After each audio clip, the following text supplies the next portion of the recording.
बहुत ज़बरदस्त है। सर्कुलर मोशन का पार्ट 2 शुरू हो रहा है।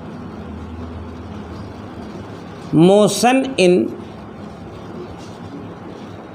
Vertical circle.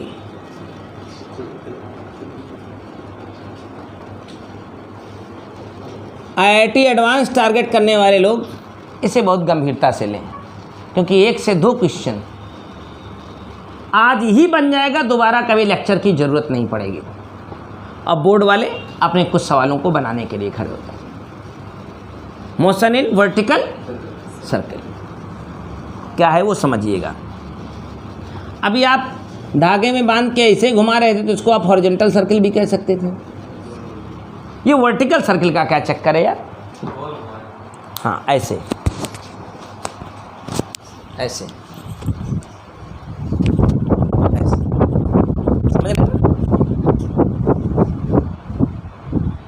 ऐसे जाए, ये पूरा ऐसे जाए, ऐसे ऐसे है कि नहीं? धागे में कुछ ऐसे बांध दिया ना, और ऐसे घुमाइए, बस यही है वर्टिकल सर्किल। आज इसे पढ़ना है, और पढ़ना बहुत प्रीमियम प्रायोरिटी के साथ है, बहुत हाई कंसेप्ट है। जितना टाइम इस पूरे टॉपिक ने लिया है अकेला इसके लिए कम है, अकेला इसके लिए कम है, ये समझ लीजिए।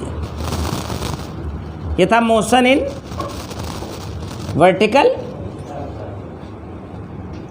तुमने मौत का कुआं देखा है नकली वाला, हमने मौत का कुआं देखा है असली वाला। एक जेमिनी सर्किस देश में हुआ करता था, वो तुमने तो नकली वाला मौत का कुआं देख लिया, ऐसे घूमने वाला। तुमने मोशन हॉरिजॉन्टल सर्किल का मौत का कुआं देखा है, मैंने मोशन वर्टिकल सर्किल का मौत का कुआं देखा है। यहीं KP कॉलेज में लगा था, वो सर्कस ही ख़त्म हो गया पूरी तरह से। कहा जाता है उसके बारे में कि वो डूब गया। हाँ, वो पूरा विदेशों में भी जाता था सब जगह। तो एक बार जा रहा था किसी विदेश में लगाने, शिप में जाता था उसका पूरा सर्कस, कई शिप में पूरा सामान भर जाता था।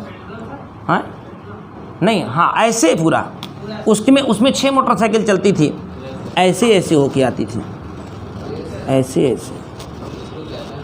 इसको मौत का कुआं कहते हैं। एक समय ऐसा आता था उसका राइडर ऐसे सिर केबल हो जाता था फिर भी अपने, और वो बंद ग्लोब के अंदर होता था, बंद चैम्बर, एग्जैक्टली बंद चैम्बर, पूरी तरह से उसका गोला पैक होता था, खुला नहीं होता था वो पूरा गोला ऐसे स्फेरिकल पैकिंग होती थी। और उसमें ऐसे ऐसे एक राइडर, ऐसे ऐसे एक राइडर, उसमें तो सेकंड माइक्रो सेकंडों की चूक हो जाए तीनों मर जाते थे, बहुत मरे थे। हाँ, बाहर से गोला खुला रहता था ना, वो जाली रहती थी, जाली होती थी। हाँ, वो सर्कस ही ख़त्म हो गया, वो होता था असली सर्कस। तो आज उस असली सर्कस को पढ़िए ना। मोशन इन वर्टिकल सर्किल का मामला है। मोशन इन ये ऐसे, मोशन इन वर्टिकल सर्किल।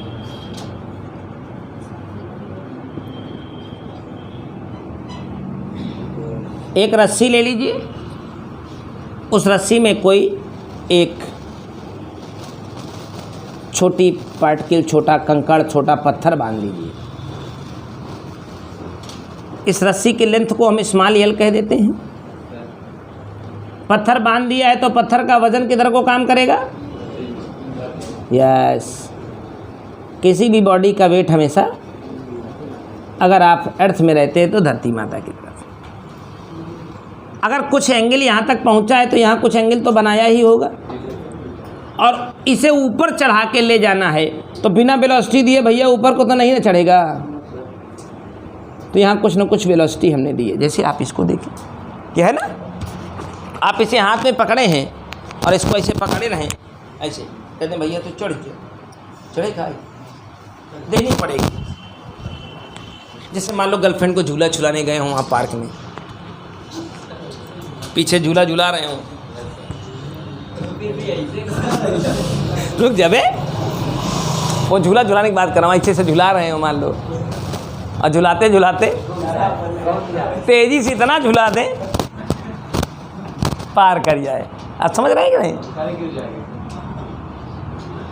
एक कितनी स्पीड दे सकें आप कि एक राउंड पूरा घूम जाए, इसे कहेंगे मोशन इन वर्टिकल सर्किल। हाँ, तुम्हारा पास में आए तो बता रहे, झूलना तो छोड़ दो।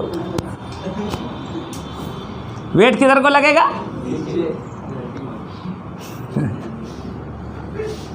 इसके कंपोनेंट रिजॉल्व करेंगे क्या? साइंस है तो साइंटिफिक रहे बने रहे ना, कोई इतनी बड़ी तोप तो है नहीं यहाँ। अरे ये mg है तो ये एंगल थीटा होगा ही, अगर आप इसको थीटा कहते हो तो इसके दो कंपोनेंट, जो बच्चे भी वेक्टर नहीं पढ़े वो भी समझ लें, याद कर लें। यादें करना ज़्यादा भलाई होता है, मैं बहुत बार बता चुका हूँ। अगर ये थीटा है तो ये क्या होगा? पहले तो ये थीटा होगा बे, तब ये mg cos थीटा, और इधर की तरफ क्या हो जाएगा? mg। इस पूरी बॉडी को जब इस डोरी में इसको बांध रखा होगा तो डोरी का टेंशन किधर को होगा? ऊपर को, हमेशा ऊपर को रहता है। और टेंशन के अपोजिट डायरेक्शन में कौन है? मैं कह दूं कि इसका इक्वेशन क्या लिखूंगा तो आप बोलेंगे T minus is equal to चुप mv स्क्वायर बाई r। तुमको पता है ये बॉडी सर्कुलर मोशन कर रही है, ये बॉडी सर्कुलर मोशन करती हुई बॉडी पर एक फोर्स हमेशा लगता रहता है, या तो अंदर को या तो बाहर को लगे तो वही सेंट्रीफ्यूगल कहलाया, और अंदर की तरफ लगे तो सेंट्री। तो ये बॉडी सर्कुलर मोशन कर रही है कि नहीं? तो सर्कुलर मोशन करती हुई बॉडी पर अंदर की तरफ हमेशा एक एक्टिव फोर्स लगता रहता है, जिसको आप कहते हो centripetal force mv square by. इसे अंदर की तरफ खींचने वाला फोर्स कौन है? T। और इसका अपोज करने वाला कौन है? तो net force is equal to किसके बराबर हो गया? mv square by r। चाउन चाटा मारेंगे ना, बुद्धि ठिकाने पर आ जाएगी। हाँ, टी खींचने वाला है तो कभी फ्रीक्वेंसी के अंदर था भी सुअर। 24 घंटा केवल एक ही चीज़ सोचता है कब छुट्टी हो जाए तो भाग ले। तुम्हारे जैसे गधाओं की वजह से हर क्लास ख़त्म हो जाती है, तुम्हारे जैसे और रहें 3-4 तुम्हारे जैसे, तो एक क्लास चल चुकी। हाँ वही कह रहे हैं। इसे अंदर की तरफ खींचने वाला कौन? टी का अपोज करने वाला कौन? नेट फोर्स किसके बराबर? को पता है जब बॉडी सर्कुलर मोशन करेगी तो एक फोर्स हमेशा सेंटर की तरफ लगता रहता है, सेंटर की तरफ लगने वाला फोर्स सेंट्रीपिटल फोर्स होता है, और ये फोर्स एग्जैक्टली किसके बराबर है? T minus. अब देखो एक दिन धीरे धीरे धीरे करके ये ऊपर पहुंचेगी ए पर, फिर वापस घूम के आएगी बी पर। तो एट पॉइंट ए जब ये मूव करते हुए ए पर पहुंचेगी, तो ए पर जब पहुंचेगी तो थीटा की वैल्यू क्या 180 हो जाएगी। अच्छा बताओ, ऐसे टर्न मार के जब यहाँ पहुंची तो थीटा पूरा कितना हो जाएगा? ए पर पहुंचने के बाद थीटा की वैल्यू कितनी हो जाएगी? 180। और ए पर पहुंचने पर इसका वेट किधर को काम करने लगेगा? तो रस्सी का टेंशन भी स्लैक हो जाएगी, रस्सी का टेंशन खत्म हो जाएगा। तो ए पर पहुंचने पर टी किसके बराबर हो जाएगा और थीटा कितना हो जाएगा? तो टी को 0 कर दीजिए, थीटा को 180 कर दीजिए। cos 180 किसके बराबर होता है? हाँ, cos 180 की वैल्यू -1 होती है। हाँ होती है। तो इस ए की वेलोसिटी को va बोल दिया जाए। ए की वेलोसिटी क्या कह दिया जाए? अरे भाई यहाँ पर v थी, तो जैसे से ऊपर को लगातार चढ़ेगा वेलोसिटी घटेगी कि नहीं घटेगी? आप इसी वजह से झूला झूला दीजिए, तो लगातार ऊपर को चढ़ते हुए वेलोसिटी घटती है कि नहीं घटती है? तो ऊपर जाके वेलोसिटी इससे तो कुछ कम ही हो जाएगी, तो उस वेलोसिटी का नाम क्या दिया? अपान में क्या आ जाएगा? ये माइनस माइनस क्या बन गया?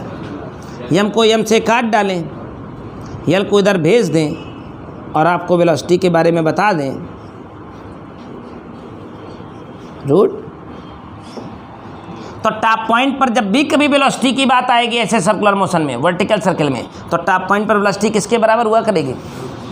केवल हम आपको स्ट्रिंग की लेंथ बता दिया करेंगे, आप टॉप पॉइंट की वेलोसिटी बता दिया करेंगे। करेक्ट है? करेक्ट। चलो, अब ऊपर तो चढ़ गए हैं, लेकिन ऊपर चढ़ते हुए एनर्जी का एक बहुत बड़ा कंसेप्ट आया है। ये वेलोसिटी लगातार डिक्रीज हुई है क्या? यहाँ पर आते आते घटी है कि नहीं घटी है? अरे किसी को ऐसे झूला झूला दीजिए तो बिचवे से लौट आता है ना, यहाँ से लौट क्यों आता है?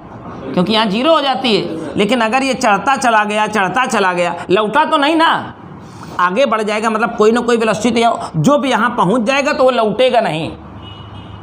यहाँ तक पहुँच गया तो चक्कर घूम ही जाएगा, क्योंकि वेलोसिटी का मुख इधर को हो गया। लेकिन अगर तन को यहाँ तक पहुँचा पाए तो अब यहाँ नहीं जाएगा, ये क्या होगा? बहुत ताकत लगा दिए यहाँ से झूला झूलाने में, यहाँ तक ही पहुँचा पाए तो इसको क्या होना है? वापस ही आना है। लेकिन अगर यहाँ तक पहुँचा दिए तो फिर पूरा घूम के वापस आएगा। हाँ? नहीं, यहाँ बंधा है ना, यहाँ पर टाइट बंधा हुआ है। अरे वो झूला मेले में लगा रहता है, एक ठो आजकल नया वाला आ गया है, ऐसे ऐसे ऐसे झूलता रहता है, एकदम अचानक जाके उल्टा हो जाता है। ये वही वाला है, देखा ना वाला, स्काई वाला झूलता रहता है, थोड़ा थोड़ा बताता रहता है, फिर एकदम और एक पोजीशन आती है जब एकदम, और फिर वापस ले आता है। होता है ना, 2-3 बार ऐसा कराता है, कहता है 50 रुपये हो गए हमारे। पढ़ो। तो जब ये यहाँ से यहाँ पहुँच गया है तो इसकी वेलोसिटी में चेंज आया होगा। वेलोसिटी में चेंज आने का मतलब काइनेटिक एनर्जी में भी चेंज आया होगा। तो हम कहेंगे change in kinetic energy. Change in kinetic energy मेरी डिक्रीज हुई है। तो काइनेटिक एनर्जी डिक्रीज हुई है तो पोटेंशियल एनर्जी में इंक्रीजमेंट हुआ होगा। सुनो मेरी बात, इसका ग्राउंड लेवल ये था, अगर ये लेंथ यल थी तो पढ़े लिखे आदमी हो, ये क्या होगी? अबे फिर वेक्टर का कंपोनेंट तोड़ लो, ये लंबाई अगर यल हो, ये एंगल थीटा है, तो इतनी लंबाई क्या हो जाएगी? और ये रस्सी तो अभी भी यल ही है। तो इस ग्राउंड लेवल से इस लेवल तक पहुंचने का मतलब हाइट कितनी बढ़ना? यल प्लस, इस ग्राउंड लेवल पर था, यहाँ पहुँच गया तो इसकी हाइट कितनी ऊँची हो गई? एल कॉस थीटा प्लस, तो इसकी पोटेंशियल एनर्जी कितनी बढ़ गई? mgh की जगह L plus L cos theta. Kinetic energy घटी होगी तभी पोटेंशियल एनर्जी बढ़ी होगी। ये हो सकता है, क्योंकि एनर्जी न तो नष्ट होती है न तो एनर्जी कंजर्वेशन कल पढ़ाया था हमने।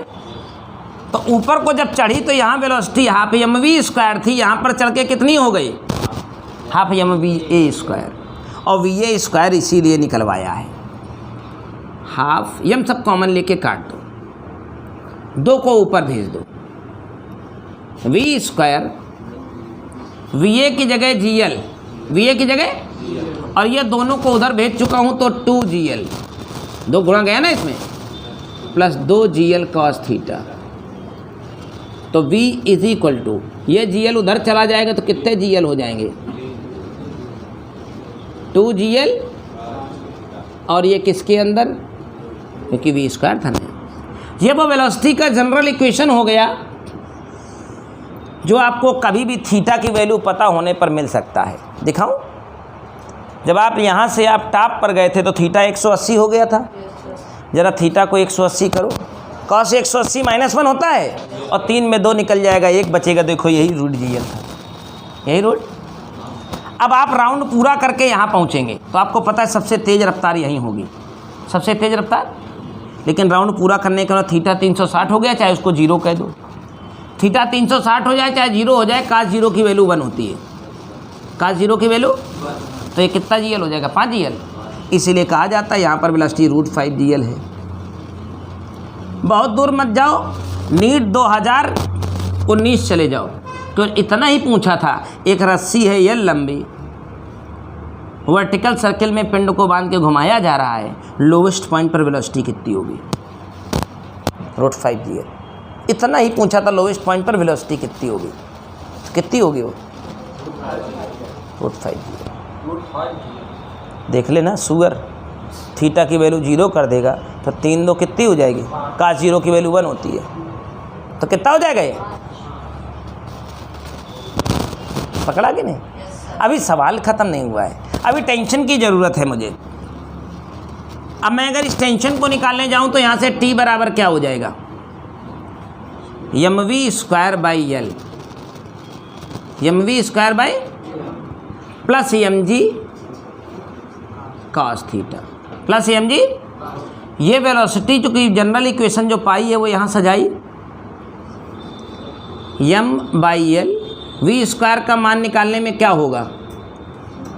अरे वही रूट गायब हो जाएगा और क्या होगा? 2gl प्लस mg, सारे l कॉमन लेके काट दीजिए, 3mg, 2mg cos थीटा, एक और mg cos थीटा।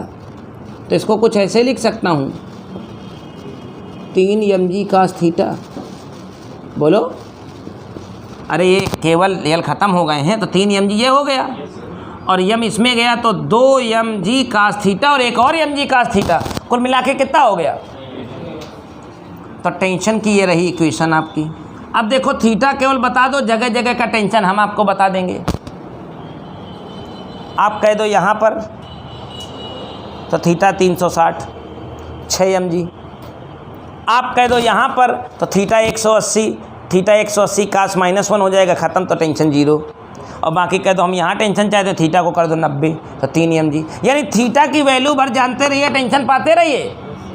तो आप इसे छाप लीजिए, ठीक है ना, इसको छाप लीजिए और छापने के बाद हम कहते हैं ये सब गलत है। छाप लो फिर काट देना, तुम भी, हाँ छाप लो फिर काट देना। पहले छापो फिर बताएंगे, पहले छापो, साबित कर देंगे।